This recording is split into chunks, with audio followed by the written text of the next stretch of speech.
एक छोटा सा खूबसूरत गांव था, रोशनपुर। वहां की सुबह परिंदों की मीठी आवाजों से ज्यादा एक खास खुशबू से शुरू होती थी। जफरान, देसी घी और बासमती चावल की खुशबू। ये खुशबू सजीद के छोटे से होटल से आती थी। सजीद पहले शहर के एक बड़े होटल में शेफ था, लेकिन मालिक की बेईमानी और बासी खाना बेचने की आदत से परेशान होकर वो अपने गांव वापस लौट आया था।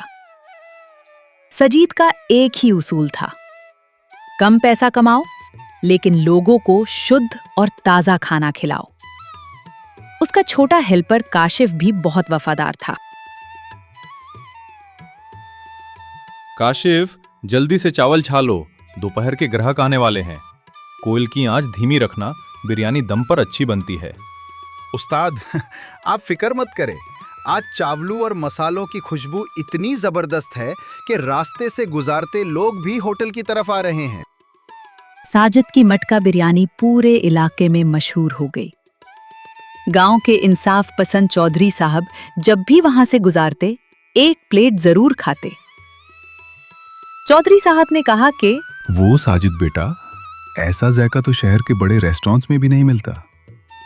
इसमें गांव की मिट्टी का अपनापन। चौधरी साहब, मुझे बहुत खुशी हुई कि आपको मेरी बिरयानी पसंद आई, और ये सब आप लोगों के प्यार की वजह से ही मुमकिन हुआ है। इसीलिए मेरा खाना इतना अच्छा बनता है। सज्जाद की कामयाबी देखकर गांव का पुराना हलवाई सेठ मक्खन लाल बहुत परेशान हो गया। ये कल का आया लड़का मुझसे भी ज्यादा कामयाब हो रहा है, इसका तो कुछ करना पड़ेगा। सेठ मक्खन लाल ने साजिद को बदनाम करने के लिए उसके होटल के किचन में जाकर कुछ गंदे मसाले मिला दिए ताकि साजिद का खाना खराब हो जाए। अब आएगा मजा। अब मैं देखता हूँ ये अपना ढाबा कैसे चलाता है। फिर मक्खन लाल ने चौधरी साहब के पास जाकर झूठी शिकायत की कि साजिद लोगों को गंदा खाना खिला रहा है।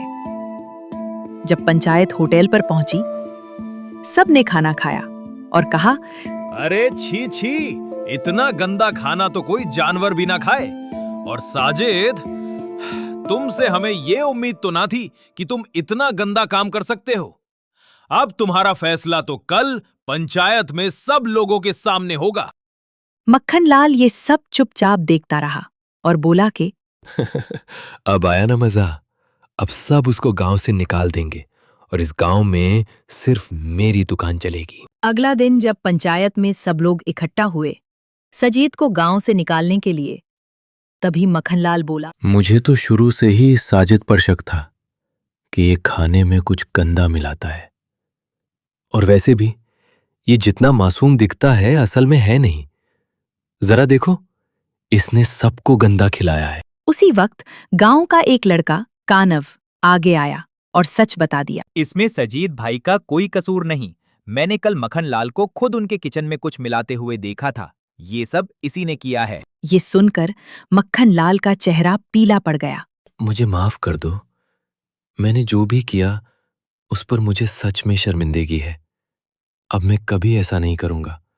मैं अपनी गलती सुधारूंगा और कोशिश करूंगा कि आगे से किसी को भी तकलीफ ना हो। प्लीज मुझे एक मौका दे दो।